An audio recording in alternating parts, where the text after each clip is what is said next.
Hello everyone, कैसे हो आप सब। उम्मीद करता हूँ आप सब ठीक होंगे। मैं हूँ आपके साथ हूँ प्रकाश तुर्किया और आज हम डिस्कस कर रहे हैं जो लास्ट में हमारा चैप्टर चल रहा था सिविक्स में, what is democracy and why and democracy, जो आप ऊपर देख पा रहे हैं हेडिंग में भी।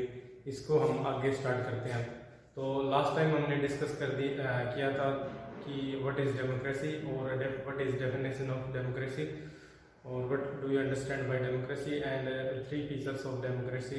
First, leaders are elected by the people. Second is free and fair electoral system और third is one vote one person one value. ये 3 पॉइंट्स लास्ट टाइम हमने डिस्कस किए थे और आज हम डिस्कस कर रहे हैं इसका जो लास्ट मेन पॉइंट है, rule of law and respect for rights.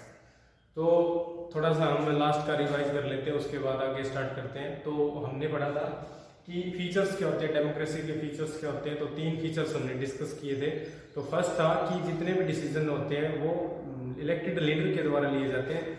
तो मोस्टली आप कंट्री जो डेमोक्रेटिक होती है, डेमोक्रेटिक यानी जहाँ पर रिप्रेजेंटेटिव होते हैं, प्राइम मिनिस्टर हो गया, प्रधानमंत्री है, जितने भी लोग होते हैं जो गवर्नमेंट को रन करते हैं, are elected by the people. वो सभी की सभी इलेक्टेड होते हैं लोगों के द्वारा। पर हमने कुछ कंट्रीज में देखा था कि कुछ पॉलिटिकल पार्टीज हैं, उनका डोमिनेंस है, प्रभुत्व है किसी कंट्री पे ज़्यादा हो जाता है, या कई सालों तक रेगुलरली वो एक कंट्री पर रूल करते रहते हैं, एक पार्टी करती रहती है, या कुछ अलाइड ग्रुप्स होते हैं उसके, यानी आप कह सकते हो कि कुछ गठबंधन सरकारें होती है, वो कई सालों तक एक ही कंट्री पर कई सालों तक रूल करती रहती है। तो इसका कई बार है बहुत जो डिसीजन मेकिंग होती है, लॉ मेकिंग होती है, जो पीपल के इंटरेस्ट होते हैं, उनके ऊपर बहुत ज़्यादा नेगेटिव इफेक्ट पड़ता है। तो यही चीज़ हमने डिस्कस की थी कि एक कंट्री है वो डेमोक्रेटिक होना ज़रूरी नहीं है, उसके अंदर डेमोक्रेसी के फीचर्स होना भी उतना ही ज़रूरी है। लाइक हमने एग्जांपल पढ़ा था कि पाकिस्तान है, पाकिस्तान एक डेमोक्रेटिक कंट्री था, वहाँ पर इलेक्टेड लीडर होते थे जितने भी थे। पर मोस्टली परवेज मुशर्रफ जब आए 1999 में, तो उन्होंने क्या किया, मिलिट्री रूल, जो मिलिट्री कोर्प्स है, on the basis of military corpse he occupied over elected government. और बाद में उसने क्या किया, जितनी भी जो डिसीजन मेकिंग की थी, या जो कोई भी रूल बनता था, लॉ बनता था, उसके ऊपर खुद के क्या है डोमिनेंस है वो बढ़ा लिया। यानी उन्होंने एक रेफरेंडम किया और खुद को क्या कर लिया, बहुत पावरफुल बना लिया। और इससे क्या हुआ, जितने भी डिसीजंस थे जो पार्लियामेंट लेती थी, उनके लास्ट में जो सिग्नेचर होते थे वो परवेज मुशर्रफ के पास आ गए।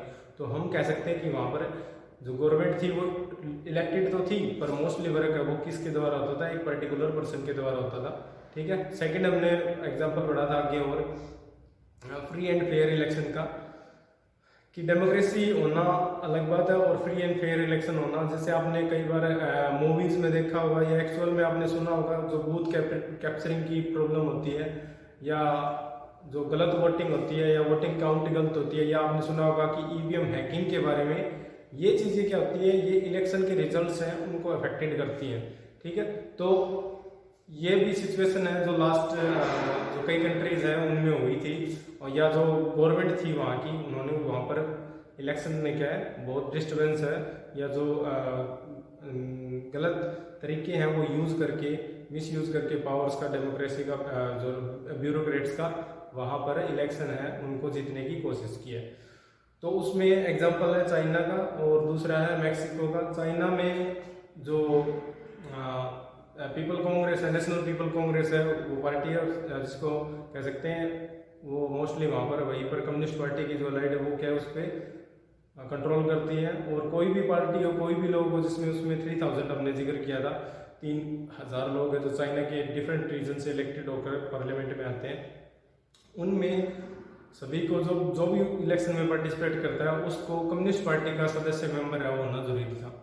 तो इसका मतलब ये हो गया कि आप किसी भी कंट्री में अगर आपको इलेक्शन में पार्टिसिपेट करना है तो आपको एक पार्टी का मेंबर होना जरूरी है। ऐसा नहीं होता है जैसे इंडिया में ऐसा सिस्टम नहीं है। अगर आप भी है, आपकी अगर क्वालिफिकेशन पूरी है, जितनी भी इलेक्शन कमीशन मांगता है, तो आप भी चुनाव में क्या पार्टिसिपेट कर सकते हो। आपका ये नहीं है कि किसी ए पार्टी में या बी पार्टी में आपका रजिस्ट्रेशन होना जरूरी है। ठीक है। तो इस तरह से चाइना में था। दूसरा था मैक्सिको का, हमने देखा था मैक्सिको में पीआरआई पार्टी थी जो वहाँ इंडिपेंडेंट के बाद तक कई सालों तक है वो रूल करती आ रही थी, और अपोजिशन पार्टी उसको वहाँ पर रेगुलरली हरास किया जा रहा था, उसको दबाया जा रहा था, प्रेस किया जा रहा था, और लोगों के राइट्स है वो वायलेटेड हो रहे थे, और वो हर बार क्या मिस यूज करते थे, डर्टी ट्रिक्स का यूज करती थी इलेक्शन में और चुनाव जीत जाती थी।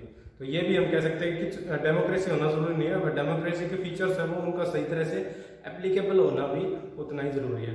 फिर हमने पढ़ा था 1 पर्सन 1 वोट 1 वैल्यू की कोई भी डेमोक्रेटिक कंट्री हो उसमें हर एक व्यक्ति का वोट है वो इम्पोर्टेंट होता है, चाहे कोई भी व्यक्ति हो, चाहे वो उसमें डिस्क्रिमिनेशन नहीं होता था। आपको पता होगा इंडिया में जैसे रिलीजन है, एक एज स्पेसिफिक जरूर है कि आपकी एज है जो गवर्नमेंट ने डिसाइड की होती है लॉ के अकॉर्डिंग, वो एज होनी चाहिए और आप इंडिया के सिटीजन होने चाहिए, और इस तरह से क्या आप अपना वोटर आईडी या वोट कास्ट है वो कर सकते हो, वोट आप डाल सकते हो।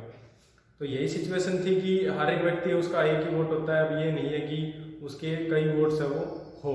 और दूसरा कि जो उसमें कई पॉइंट्स है हमने डिस्कस किए थे उसके बारे में, जैसे हमने पढ़ा था कि ये नहीं हो सकता किसी कंट्री में कि एक पर्टिकुलर रिलीजन के लोग हैं उनको छोड़ दिया जाए, बाकी सभी को वोटिंग का राइट है वो दे दिया जाए।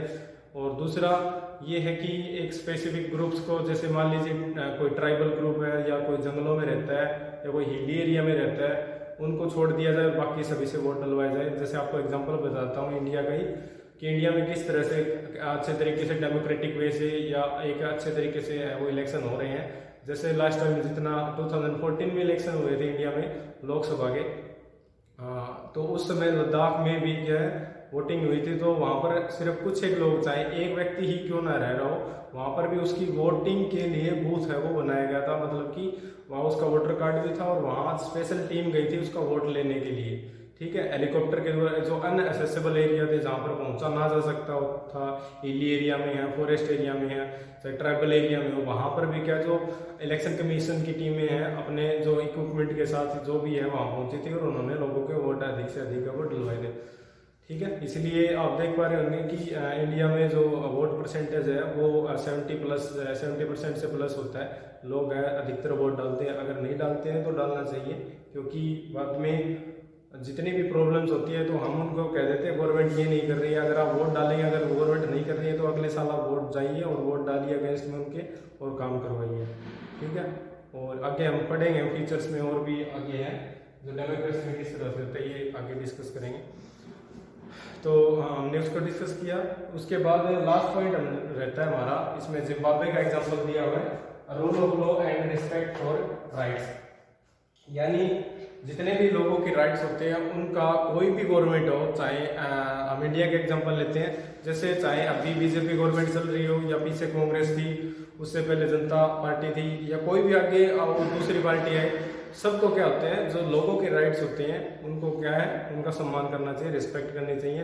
अब ये नहीं है कि अभी एक गवर्नमेंट आई है और ऑलरेडी ट्रिक्स यूज करके क्या इलेक्शन है वो दोबारा जीती जाए, ऐसा नहीं होता। तो यहाँ पर एक एग्जांपल दिया हुआ है कि किस तरह से उसको समझेंगे फिर आगे जो डिटेल में लॉस और जो राइट्स है उसके बारे में। तो यहाँ एग्जांपल दिया हुआ जिम्बाब्वे का।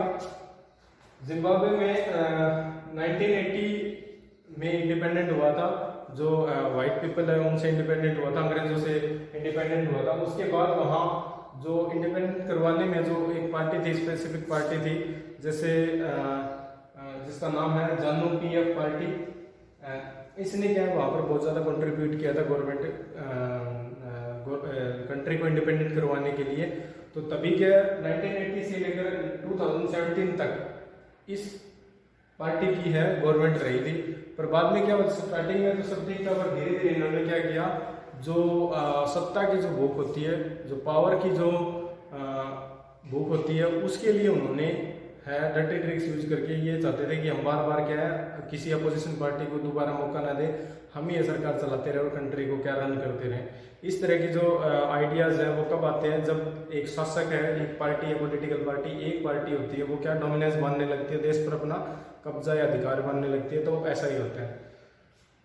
तो उन्होंने क्या किया, तो उसके जो हेड थे रॉबर्ट मुगाबे थे, वो एक ऑटोक्रेटिक रूलर था। ऑटोक्रेटिक का मतलब क्या होता है, खुद अपने डिसीजन को पूरे कंट्री पे अप्लाई करना। यानी एक व्यक्ति है वो कह देता था, कोई पर्टिकुलर अगर उसको लॉ बनाना होता था या कोई भी डिसीजन लेना होता था, वो क्या खुद अप्लाई करता था। जैसे इंडिया में ऐसा नहीं है। इंडिया में क्या है कि जो पार्लियामेंट में है, जितने भी सांसद बैठते हैं उनकी मेजोरिटी के द्वारा, जो मेजोरिटी बहुमत होता है उसके द्वारा ही कोई लॉ है, कोई भी डिसीजन है वो लिया जाता है, या जैसे कैबिनेट की मीटिंग होती है। तो रॉबर्ट मुगाबे ने क्या किया, जो इलेक्शन को यहाँ पे 2017 तक जीतने के लिए उन्होंने बहुत सारी कई चीज़ों को उन्होंने अनफेयर तरीके से किया। जैसे फर्स्ट इसमें पॉइंट मैंने जो लिख रखे हैं, आप इसको नोट डाउन भी कर सकते हैं और स्क्रीनशॉट लेना चाहे तो ले सकते हैं, हम आगे डिस्कस करेंगे फिर इस बारे में और भी। तो इसमें लिखा हुआ first, use unfair practice in election.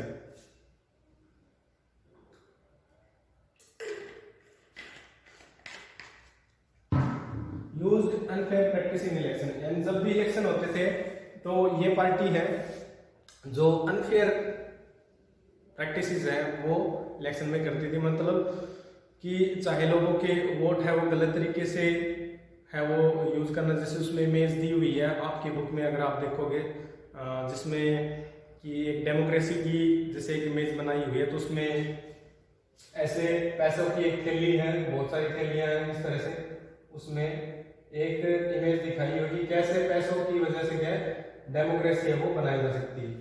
ठीक है, तो उसमें वो उसका रॉबर्ट मुगाबे जिम्बाब्वे है उसका एग्जांपल है वो दिया गया।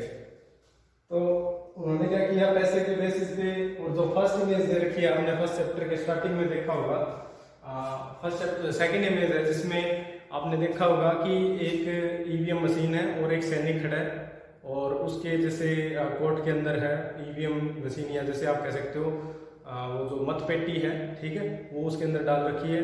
यानी लोगों को बलपूर्वक यानी फोर्सफुली किसी पर्टिकुलर पार्टी के लिए वोट डलवाना, और वो क्या बंदूक की नोक पर, ये गलत तरीका है। तो ये कुछ एग्जांपल है कि पैसे देकर वोट खरीदना, दूसरा लोगों को फोर्सफुली दबाव डाल करके वोट डलवाना किसी पर्टिकुलर पार्टी के लिए, ये इन्होंने अपनी पार्टी की तरफ करवाया। दूसरा, चेंज कॉन्स्टिट्यूशन सेवरल टाइम्स, इन्होंने क्या किया, जब तक ये 1980 से लेकर 2017 तक इनका रूल रहा, तो इन्होंने कई बार है कॉन्स्टिट्यूशन में है बदलाव किए, जो इनका संविधान था उसमें बदलाव किया, और बदलाव कर कर क्या किया इन्होंने, बहुत सारी जो पावर्स है वो सारी की सारी जो पहले सेपरेटेड थी, बटी हुई थी, उनको क्या कर दिया इन्होंने, कंबाइन कर दिया। या आप कह सकते हो एक व्यक्ति जो प्रेसिडेंट था रॉबर्ट मुगाबे है उसके अंडर में है वो ले आए। ठीक है, थर्ड पॉइंट है हरास अपोजिशन पार्टी। तो जैसे कि आपको पता होगा कोई भी डेमोक्रेटिक गवर्नमेंट हो उसमें जो डिसीजंस होते हैं, अगर मान लीजिए गवर्नमेंट ने कोई रॉन्ग डिसीजन लिया या उसने कोई ऐसा लॉ पास कर दिया, कोई ऐसा डिसीजन ले लिया है जो लोगों के अपोज हो या अच्छा डिसीजन ना हो, तो क्या करेंगे।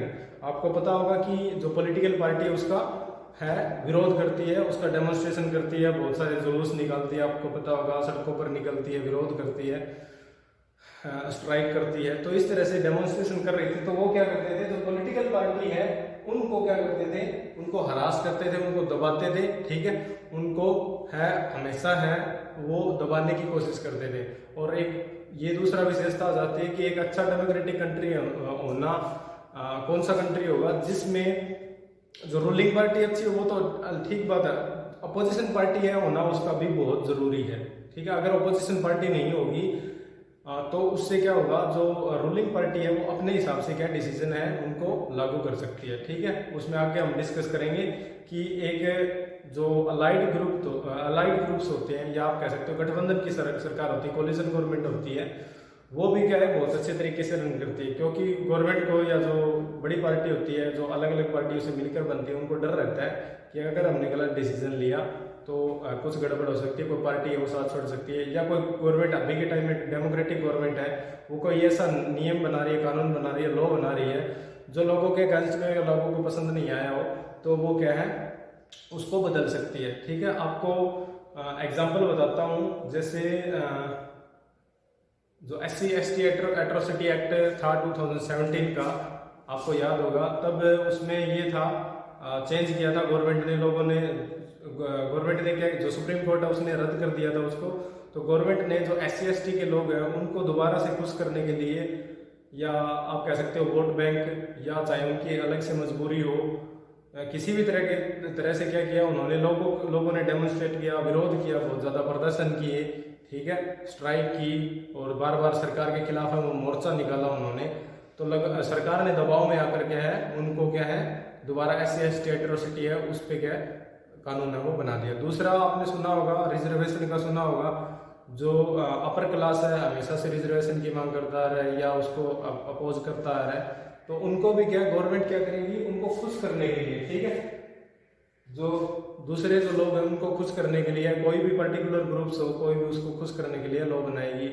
और इसके अलावा और भी आपने सुना ही हो बहुत सारे लॉज हैं वो क्या है सिर्फ जो पब्लिक प्रोटेस्ट है उनके कारण बनते हैं, ठीक है। जैसे चाहे किसी चीज़ में सुधार करना हो, जैसे एग्जांपल हो आपका एजुकेशन में सुधार करना हो, ठीक है, RTI एक्ट हो गया। इस तरह से RTI एक्ट भी डेमोन्स्ट्रेशन के द्वारा ही आया, जो विरोध किया था उसके ऊपर बहुत सारे लोगों ने डेमोन्स्ट्रेशन निकाले थे, ठीक है, जिसमें केजरीवाल का नाम सबसे ऊपर आता है। तो जो RTI एक्ट है 2005 में लाने में वो भी क्या है एक पब्लिक ओपिनियन से ही है। तो यहाँ हमारा नेक्स्ट पॉइंट है कि पब्लिक प्रोटेस्ट डेमोन्स्ट्रेशन इलीगल। तो रॉबर्ट मुगाबे की जो पार्टी थी ZANU PF है, उन्होंने क्या किया जो पब्लिक प्रोटेस्ट कर रहे थे उनको क्या कर दिया इलीगल कर दिया कि सरकार अगर कुछ भी कानून लेकर आती है तो अगर उसका लोग है प्रोटेस्ट करेंगे तो गवर्नमेंट क्या करेगी उनको इलीगल कर देगी, या तो उनको क्या है टॉर्चर करेगी या उनको पकड़ कर क्या है जेल में वो डाल देगी। ये सिचुएशन है क्रिएट हुई थी जिम्बाब्वे में ZANU PF पार्टी के होने तक, ठीक है। तो इसका मैंने दोनों चीजें आपको बता दी कि किस तरह से पब्लिक प्रोटेस्ट है वो कर सकती है, कभी भी कर सकती है। अगर गवर्नमेंट अगर लोगों को अब भी गलत लगता है, जैसे अभी लॉकडाउन चल रहा है हाल ही में पब्लिक प्रोटेस्ट कर रही है, उनको जो मजदूर है वो क्या कर रहे हैं घर जाने के लिए क्या है प्रोटेस्ट कर रहे हैं। कोरोना जो COVID-19 है जो पेंडेमिक डिजीज है वो फैली हुई उसके कारण, तो वो भी क्या प्रोटेस्ट कर रहे हैं, ठीक है। तो उनको अधिकार है प्रोटेस्ट करने का। हाँ ये लॉकडाउन चल रहा है वो अलग बात है कि जो कुछ गवर्नमेंट की भी मजबूरियां हैं अपनी और लोगों की भी अपनी मजबूरियां हैं, तो वो प्रोटेस्ट करने का अधिकार है। लास्ट टाइम आपने देखा होगा कि जो वो बहुत जो डिसीजन था 2014 का था में भी शायद जो निर्भया जो रेप हुआ था उसके बाद है, क्योंकि हमारे यहाँ जो कानून था लॉज थे वो इतने वीक थे कि जो रेपिस्ट थे उनको है बहुत ज़्यादा जो हार्ड जो प्रिजनमेंट है वो नहीं मिल पाती थी और उनको बिल्कुल भी डर नहीं था कि कोई हमारा कुछ बिगाड़ पाएगा। तो आपको पता होगा निर्भया के जो इंसिडेंट हुआ था उसके बाद लोगों ने बहुत ज़्यादा प्रोटेस्ट किए थे, न्यूज़ में भी आपने बहुत ज़्यादा सुना होगा इस बारे में चला था। तो उसका रीज़न क्या था, लोगों ने प्रोटेस्ट किया, प्रोटेस्ट को सरकार ने दबाया तो नहीं कि ये इलीगल है ये नहीं करना चाहिए, वो दबाया उसके बाद ही तो कानून बना। तो इसका मीनिंग ये हो गया अगर एक डेमोक्रेटिक कंट्री है तो वहाँ पर जो पब्लिक प्रोटेस्ट है डेमोन्स्ट्रेशन है वो लीगल होने चाहिए या वो कर सकते हैं। अब इससे क्या होगा, इससे जो लॉ मेकिंग है जो लोगों के राइट्स है उनका क्या सम्मान होगा, ठीक है, लोगों के राइट्स है वो अच्छे तरीके से वो चलेंगे। अगर वो ना करेंगे तो क्या भाई उस सरकार उस तरफ ध्यान नहीं देगी, ठीक है। जैसे या चाहे वाटर सेव वाटर के ऊपर हो या कोई डैम हो, इस तरह से बहुत सारे जो इश्यूज है वो चल रहे हैं जिसपे क्या लोगों के प्रोटेस्ट का बहुत ज़्यादा इम्पोर्टेंस है। तो इन्होंने उनको भी क्या कर दिया इलीगल कर दिया। मैं दोनों आपको एग्जांपल बता रहा हूँ साथ में मिक्स करके कि कौन सी बात सही है और कौन सी गलत है। अगला पॉइंट है उसी में कि नॉट क्रिटिसाइज द प्रेसिडेंट। तो उन्होंने एक ऐसा कानून बना दिया था, लॉज है वो ऐसा इम्प्लीमेंट कर दिया था कि जिससे जो लोग हैं वो प्रेसिडेंट है कोई भी रूल बनाता है तो या कुछ भी बोलता है तो उसके खिलाफ वो आवाज नहीं उठा सकते थे, उनके खिलाफ वो बोल नहीं सकते थे। नेक्स्ट है जो टीवी रेडियो और जो मीडिया है उसको क्या कर दिया, जो इस पार्टी है रॉबर्ट मुगाबे की पार्टी हाल में, तो इन्होंने क्या कर दिया इसको कंट्रोल कर दिया। यानी वो जो भी चीजें गवर्नमेंट के अगेंस्ट दिखाते थे उनको क्या कर दिया, वो जो सरकारी जो एजेंसीज होती है गवर्नमेंट जो एजेंसीज होती है उनका दबाव बनाकर है, उनके ऊपर रेड डलवा कर, ठीक है, या उनको किसी तरह से टॉर्चर करवा कर, मतलब उनको इस तरह से ट्रीट किया गया ताकि क्या है वो गवर्नमेंट के खिलाफ है कोई भी न्यूज़ है वो ना दिखाए, ठीक है। ऐसा इंडिया में भी होता है, बहुत बार हमने न्यूज़ में पढ़ा, उसमें न्यूज़ में सुना है और कई बार ये खबरें चलती भी रहती है कि ये टीवी है जो गवर्नमेंट की बहुत ज़्यादा अपोजिट में उनका क्या बहुत ज़्यादा क्रिटिसाइज कर रहा है, तो उनके ऊपर सीबीआई है, उनकी इंक्वायरी हो गई है, या उनके जो टैक्स डिपार्टमेंट है उन्होंने रेड कर दी है। ठीक है, इस तरह से हमने सुना है, जो अभी जो नया ट्रेंड में चला है अभी इसी के बारे में है। फिर जुडिशरी कंट्रोल, उसमें भी लिखा हुआ है कि जुडिशरी जो भी उनके अगेंस्ट में डिसीजन लेती थी तो वो भी क्या उसके गवर्नमेंट हमेशा उसके अपोज में होती थी, तो गवर्नमेंट अपने खिलाफ कोई भी शब्द जुडिशरी में नहीं सुनना चाहती थी। और ये चलता रहा तब तक 2017 के बाद, और उसके बाद क्या ये गवर्नमेंट है वो बदल गई। ठीक है, इतना है, आप ध्यान रखिए, इन पॉइंट्स को आप अच्छे से नोट डाउन कीजिए। बुक में जो लिखा हुआ उसके बारे में, वो उसके ऊपर डिटेल में वो स्टडी कीजिए। फिर भी आपको कुछ प्रॉब्लम आती है आप मेरे से पूछ सकते हैं। इतना हो गया है। उसके बाद जो आप चीज़ है, इसका मेन जो ओवरव्यू है आपको समझ में आ गया होगा कि इसका मीनिंग ये है कि एक डेमोक्रेटिक गवर्नमेंट अगर होती है तो वो उसको क्या करना चाहिए, पीपल्स के जो राइट्स है, सिटीजन्स के राइट है, उनको क्या है, उनको हरास नहीं करना चाहिए, चाहे वो अपोजिशन पार्टी हो। और जब भी इलेक्शन होते हैं तो उनको अच्छे तरीके से हैंडल करवाने चाहिए। ये नहीं कि जब इलेक्शन हो रहे हैं तो वो खुद जीतने की कोशिश करे।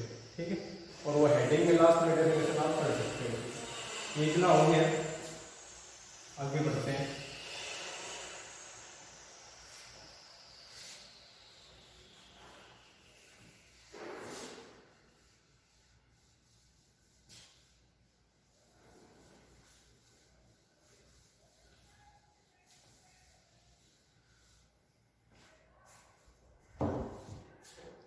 नेक्स्ट है डेमोक्रेसी के फेवर में और उसके अगेंस्ट में जो आर्ग्यूमेंट्स हैं उनके बारे में।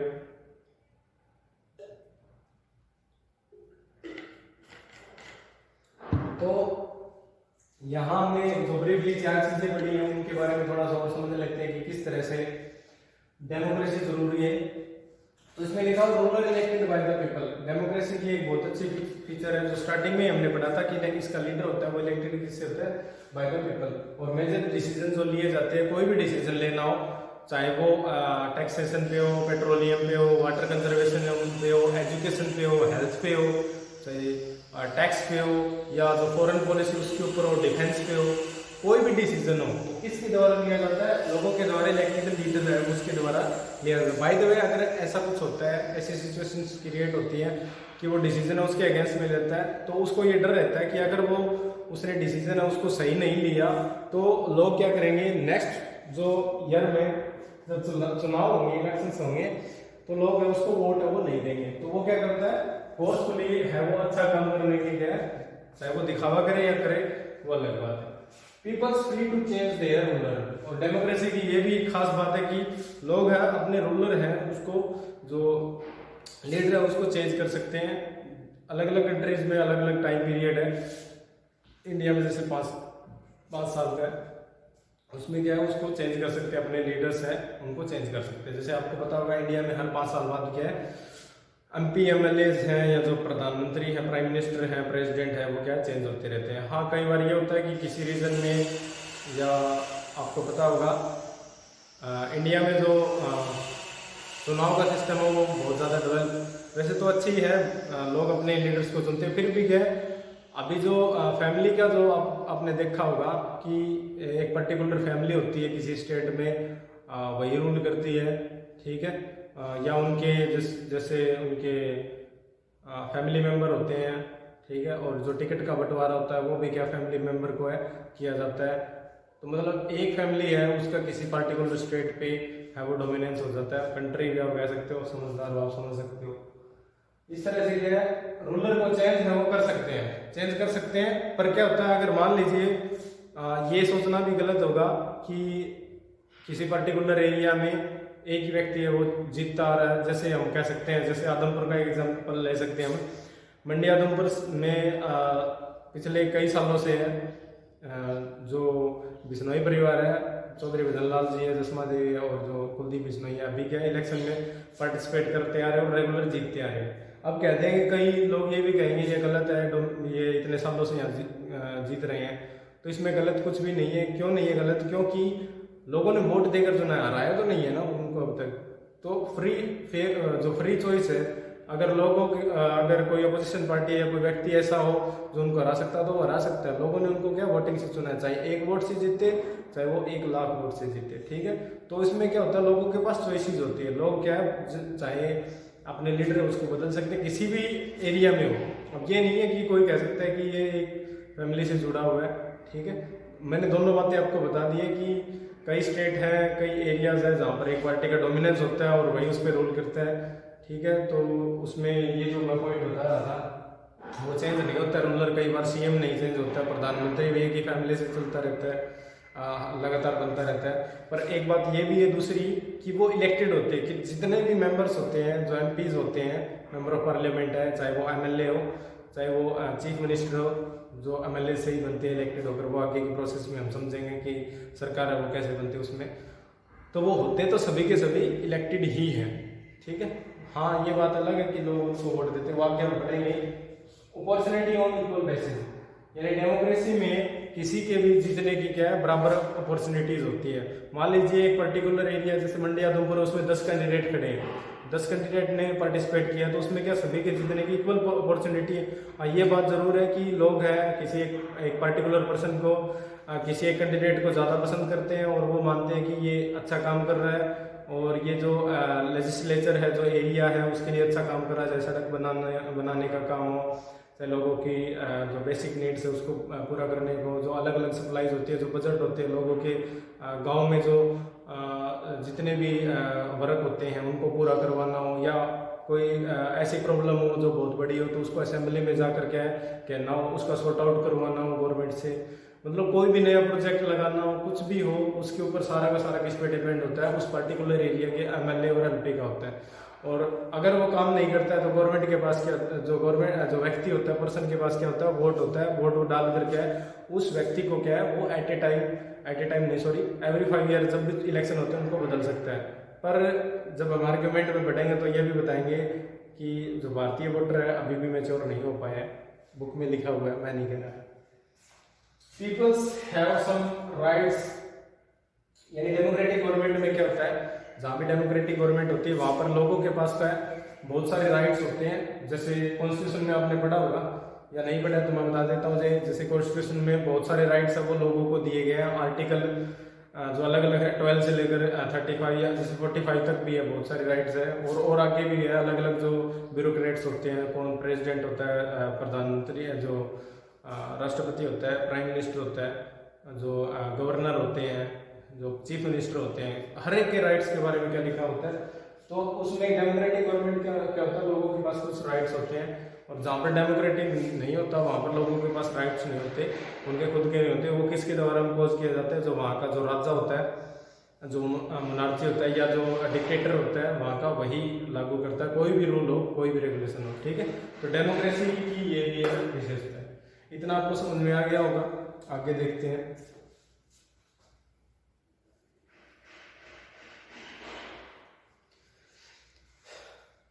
आगे इसमें लिखा हुआ है जो आपका आर्गुमेंट अगेंस्ट डेमोक्रेसी। डेमोक्रेसी के फीचर्स तो हमने पढ़ दिया, अब उसके अगेंस्ट में करते हैं कि डेमोक्रेसी अगर किसी कंट्री में लागू हो तो उसके नुकसान क्या है, या उसके आर्गुमेंट में जो आर्गुमेंट्स क्या है, कौन से तरह का है, कौन सी बातें हैं जो डेमोक्रेसी के अगेंस्ट में। तो उसमें फर्स्ट है इंस्टेबिलिटी। इंस्टेबिलिटी क्या होता है, इंस्टेबिलिटी होता है जो स्थिरता नहीं होती उसमें। जैसे कि मान लीजिए किसी पॉलिटिकल पार्टी है या कोई भी सरकार चल रही हो, तो उसमें क्या होता है, मान लीजिए किसी एक गवर्नमेंट ने, पर्टिकुलर गवर्नमेंट है, वो 5 साल के लिए चुनी जाती है। उन्होंने कोई एक रूल बना दिया, कोई लॉ बना दिया, और वो रूल है वो 5 साल तक चला। जब दूसरी गवर्नमेंट आई तो उसने क्या किया, उसको पलट दिया और अपना रूल है वो लागू कर दिया, ठीक है। तो इससे क्या होगा, जो सिस्टम है उसमें जो इंस्टेबिलिटी है, अस्थिरता आती है। जैसे बहुत सारे प्रोजेक्ट आपने आगे पढ़ेंगे, इसमें लिखा हुआ है, जो काम होते हैं उसमें क्या आती है, अनस्टेबिलिटी आ जाती है, कोई काम है वो जल्दी होता नहीं है। दूसरा, डेमोक्रेसी में पॉलिटिकल कंपटीशन और पावर प्ले है, जो पावर प्ले है मेन रोल हो जाता है। तो डेमोक्रेसी जब होती है किसी कंट्री में, जैसे इंडिया में हो, तो जैसे एक उत्सव सा होता है, एक फेस्टिवल की तरह क्या होता है, हर 5 साल में आते हैं लोग, खुशियां मनाते हैं, अपने अपने पार्टी का कैंपेन करते हैं, वोट डालने के लिए बहुत खुश होते हैं।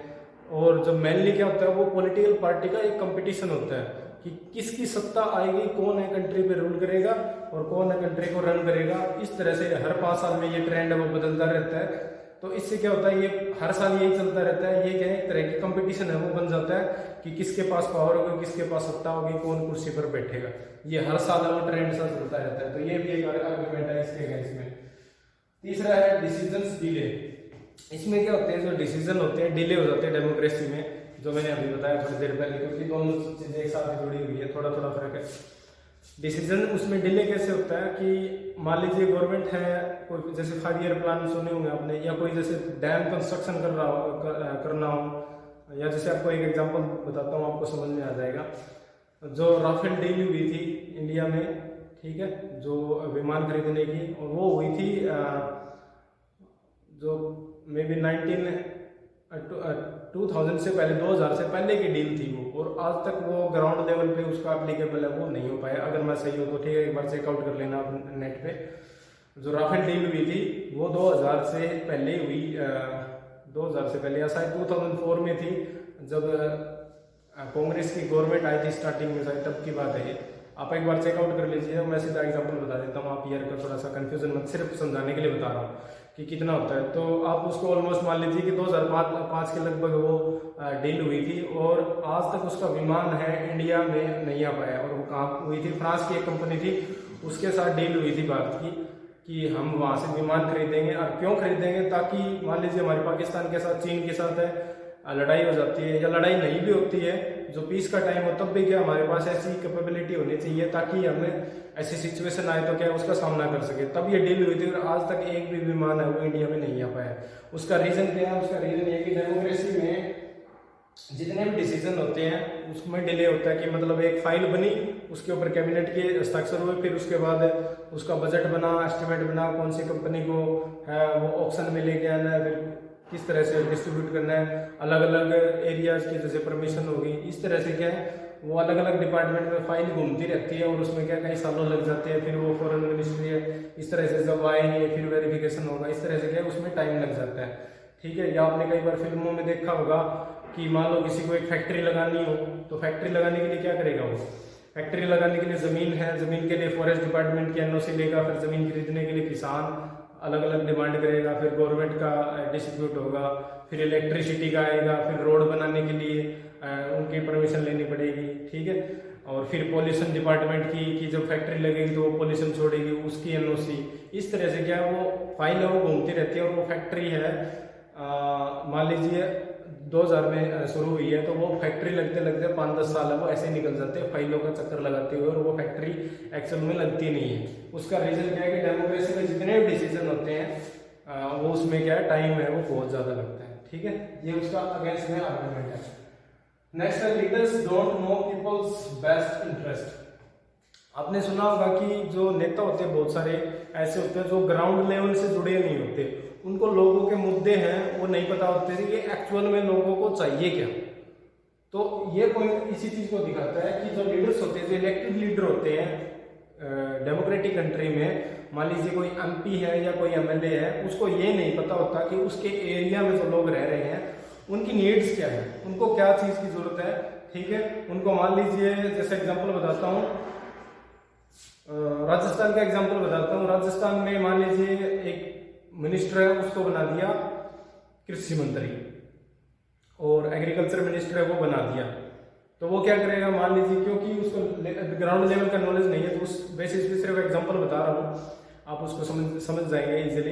एक राजस्थान है, वहाँ पर बारिश नहीं होती है, नहरें नहीं है ज़्यादा, ठीक है, और ज़मीन है वो अनफर्टाइल है, बहुत कम उपजाऊ है, एरिया है बहुत कम उपजाऊ है, वहाँ एरिया बहुत ज़्यादा उपजाऊ कम है, फसल है वो नहीं होती है, और वहाँ पर एग्रीकल्चर मिनिस्टर बना दिया। तो वो क्या करेगा, एग्रीकल्चर मिनिस्टर वहाँ पर है, जैसे शुगर की फैक्ट्री लगा दी, ठीक है, चीनी मिल लगा दी, तो वहाँ चीनी कहाँ होगी, चीनी मिल वहाँ लगेगी जहाँ गन्ना होगा, और गन्ना होगा राजस्थान में नहीं होगा, ठीक है। तो मतलब कि अगर उसको ग्राउंड लेवल का नहीं पता है तो वो क्या है, लीडर है, लोगों का इंटरेस्ट है उनको पता ही नहीं होता कि उस एरिया के लोगों को एक्चुअल में चाहिए क्या होता है, ठीक है। नहर निकालनी होगी, किस एरिया में निकालनी है, जैसे आपको एग्जाम्पल बताता हूँ।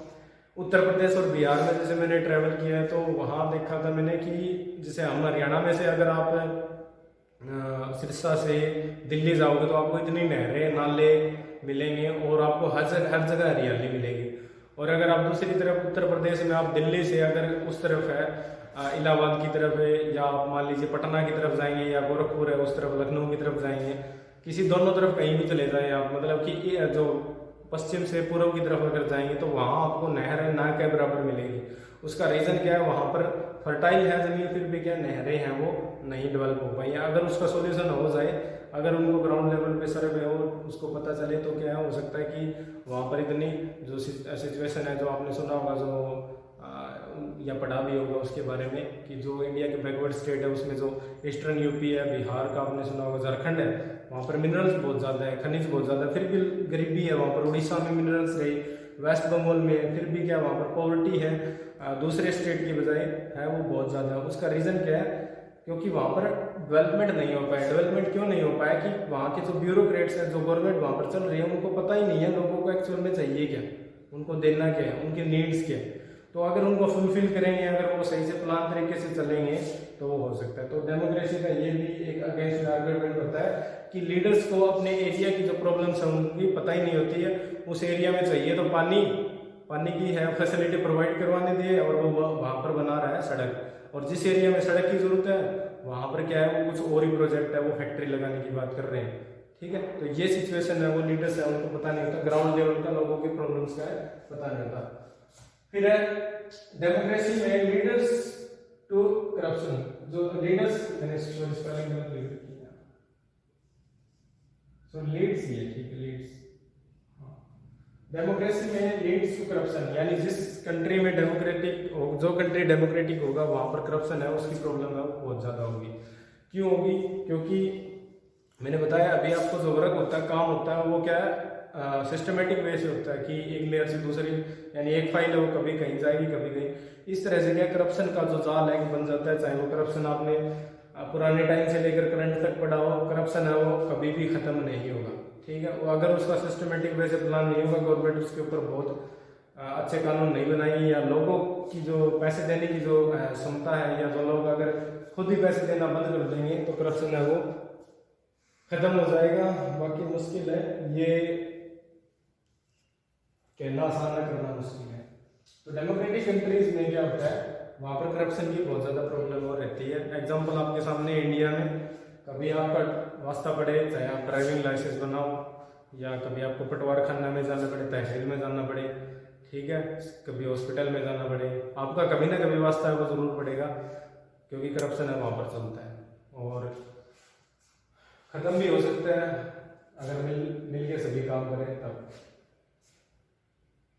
तो बहुत सारी कंट्रीज में करप्शन की प्रॉब्लम होती है। आपको पता हो 2G करप्शन है, जब 2013-14 में हुआ था, जो कॉमनवेल्थ गेम हुआ था, तो उस समय बहुत ज़्यादा करप्शन हुआ था। इतना करप्शन हुआ था कि उस करप्शन की वजह से कांग्रेस है वो आउट हो गई थी, और बीजेपी ने मेजोरिटी के साथ पहली बार है वो गवर्नमेंट बनाई थी। 272 से प्लस सीटें उनकी एक जो अकेली गवर्नमेंट है, जो बीजेपी जो पार्टी है सॉरी, उनकी आई थी, और उन्होंने अपनी सरकार बनाई थी।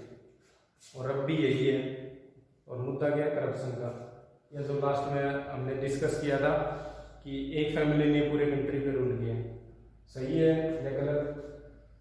दोनों ही बातें सही है कि कोई भी एमपी है वो इलेक्टेड होकर ही आता है, ये नहीं है कि वो ठीक है किसी मुख्यमंत्री का या किसी पीएम का है वो बेटा है तो जीत गया, ये नहीं है कि लोगों ने वोट डालकर ही उसको जिताया।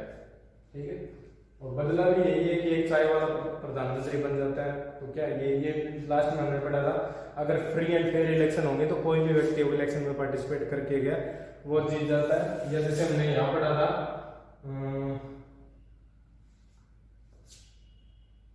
अपॉर्चुनिटी ऑन इक्वल बेसिस, कि सबके पास है वो इक्वल अपॉर्चुनिटी है। आप भी प्रधानमंत्री बन सकते हो आगे आने वाले टाइम में, हो सकता है बन जाए, चाय वाला बन सकता है, तो आप क्यों नहीं। Ordinary people don't know what good for them. साधारण लोग होते हैं उनको ये नहीं पता होता कि जो गवर्नमेंट चल रही है या जो पार्टी जीत रही है या पार्टी जिसको वो वोट दे रही है, उनको पता ही नहीं होता कि क्या उनके लिए सही है क्या उनके लिए गलत है। रीज़न क्या होता है उसका? मेन एजुकेशन होता है। लोगों को कम्युनल बेस पे सांप्रदायिक तरीके से धर्म के आधार पे, जाति के आधार पर बांट करके उनसे वोट है वो लिए जाते हैं और लोग डालते भी है वोट। जब उनको समझ में आ जाए कि एक्चुअल में वोट डालना किसके नाम पे चाहिए, तो तब है देश में बहुत सारे जो प्रॉब्लम्स है वो ऑटोमेटिक खत्म हो जाएगी। तो आम लोगों को ये नहीं पता, तो ऑर्डिनरी पीपल होते हैं, साधारण लोग होते हैं कि उनके लिए अच्छा क्या है, कि कौन सी पार्टी उनके लिए अच्छा करेगी। उनको तो सिर्फ क्या एक प्रोमिस की बहुत सारे वादे होते हैं। नेता है वो मैनिफेस्टो लेके आते हैं, घोषणा पत्र होता है, जैसे आपने देखा होगा पर्चा सा, जैसे उसमें वादे किए होते हैं, हम आपके लिए स्कूटी देंगे, हम आपको ट्रैक्टर दे देंगे, हम आपको खाते में 15-15 लाख दे देंगे। तो ये क्या होते हैं, ये प्रोमिस होते हैं। जिस आम लोग इसको समझ लेते हैं या नहीं समझ से वो आपको पता है, लोग वोट डाल देते हैं, किसी पॉलिटिकल पार्टी को फेवर कर देते हैं, बाद में पता चलता है कि वो झुंझुना था, किसी ने नहीं किया। एक और था जो मैं बता रहा था कि डेमोक्रेसी का इसमें आर्गुमेंट्स में क्या कि जिस कंट्री में डेमोक्रेसी होगा ना, वहां पर पॉवर्टी भी मिलेगी। पॉवर्टी उस कंट्री में खत्म होना बहुत मुश्किल है, क्योंकि जो डिसीजन मेकिंग होती है, मान लीजिए ऊपर से गवर्नमेंट 100 रुपये अगर रिलीज करती है, तो ग्राउंड लेवल पे एक आम आदमी होता है, जो गरीब होता है, जो बीपीएल परिवार होता है, उसके पास पहुंचने में क्या वो बहुत टाइम लग जाता है, या उसको क्या रास्ते में जो ब्यूरोक्रेट्स हैं या जो नेता राजनेता जो भी है वो क्या उसको खा जाते हैं। ठीक है, तो आम लोगों को नहीं पता होता कि उनके लिए क्या अच्छा है क्या नहीं। वो क्या है, वोट है हवा के हिसाब से क्या डाल देते हैं, अभी हाँ अब ये हवा चल रही है तो इस तरह वोट डाल देते हैं। अच्छा प्रधानमंत्री है, ठीक है, बोलता अच्छा है, काम कुछ भी ना करे, चाहे कोई भी हो जाए। पहले के टाइम में भी लोग वोट डालते थे, सिर्फ देखा देखी में एक पार्टी को लगातार जितवाते रहे। ठीक है, मैं तो कहता हूँ कि पॉलिटिकल किसी कंट्री में क्या होता है, 3 पॉलिटिकल पार्टी उनका डोमिनेंस होना चाहिए, ज़्यादा भी हो जाए। जितनी गवर्नमेंट है वो अलायंस ग्रुप्स के साथ चलेगी, उतनी अच्छी चलेगी, उतनी है, अकेली पार्टी नहीं चला सकती। उसमें क्या होता है डिसीजंस, ये सिर्फ मेरा पर्सनल ओपिनियन है, डिसीजन क्या होते हैं उसमें बढ़ जाते हैं। अगर मान लीजिए जैसे आपको पता होगा गठबंधन की सरकार थी कांग्रेस की, तब वह बहुत कई डिसीजन लिए थे, फूड सिक्योरिटी हो गया, राइट टू एजुकेशन हो गया, आरटीआई हो गया, इतने अच्छे अच्छे एक्ट बने थे। बर्डन में बनते हैं एक्ट, जब दबाव होता है गवर्नमेंट के ऊपर तब बनता है। लास्ट पॉइंट आज का, democracy is not solution of all problem. अगर किसी कंट्री में डेमोक्रेसी है तो उसका मतलब ये नहीं है कि वहां पर सारी समस्याओं का हल ही हो गया, या वहां पर सारी समस्याएं जो जितनी भी प्रॉब्लम्स हैं, चाहे वो पॉवर्टी की हो, हेल्थ की हो, एजुकेशन की हो, फूड की हो, वो क्या सारी खत्म हो जाएंगी। ऐसा नहीं है, नहीं होती है, सभी प्रॉब्लम्स का नहीं है। पर यह भी है कि जिस कंट्री में डेमोक्रेटिक नहीं होता वहां पर यहाँ से भी ज्यादा प्रॉब्लम होती है। तो डेमोक्रेटिक होना जरूरी है, और उसके हमने पढ़ा भी था कि डेमोक्रेसी में होने के लिए क्या क्या चीजें वो जरूरी होती है। इलेक्शन कैसे अच्छे तरीके से होने चाहिए, और लीडर्स कितने होने चाहिए, बहुत सारे कानून भी हैं, क्लास में मिलेंगे तो और अच्छे से आपको बताएंगे। आज के लिए इतना ही। आपको करना क्या है, आपके लिए होमवर्क है डेमोक्रेसी की डेफिनेशन, उसके फीचर्स जो 4 मैंने आपको बताए उनका विद एग्जांपल वो लिखने आपको, और एक इमेज उसमें दे रखी है कंपैरिजन का, मैं दिखा दूँ आपको। आर्गुमेंट में आपके जो बुक है उसमें अच्छे तरीके से लिखे हुए हैं, 7 से 8 आर्गुमेंट है, उनको आप अच्छे से नोट डाउन कीजिए। और एक और वहाँ पर लिखा समराइज किया हुआ है कि डेमोक्रेसी के फीचर्स क्या होते हैं, 4 पॉइंट्स है वो लिखिए आप। ठीक है, ये आपके लिए होमवर्क है, बाकी ग्रुप में डिस्कस करते हैं इसके बारे में। तो मैं बता रहा था आपको क्या करना है, ये वाले जो है होमवर्क आपको ये कर लेना, पेज नंबर 9 पे दिया हुआ है, इसको मैच कर लेना आप अपनी फेयर नोटबुक में, दिख रहा होगा आपको ये वाला, ये बॉक्स आप कर लेना। ठीक है, और ये जो मैंने आपको करवाई है आर्ग्यूमेंट अगेंस्ट डेमोक्रेसी, ये पॉइंट्स आप राइट डाउन कर लेना। ठीक है, बाकी ग्रुप में बता देंगे आपको, जो व्हाट्सएप ग्रुप है उस पर ये वाले पॉइंट्स है समराइज जो किया हुआ है, और ये जो डेफिनेशन लिखी हुई है हर एक पॉइंट की वो भी आप कर लेंगे अच्छे तरीके से। जैसे करना है कि आपको 1 पर्सन 1 वोट 1 वैल्यू ये है, तो इस तरह से इसकी डेफिनेशन आप ये राइट डाउन कर सकते हैं। ये कुछ एग्जांपल्स दिए हुए। ठीक है, थैंक यू क्लास, मिलते हैं बाद में। कैसा लगा लेक्चर आपको बताइएगा जरूर। Okay, good bye, thank you.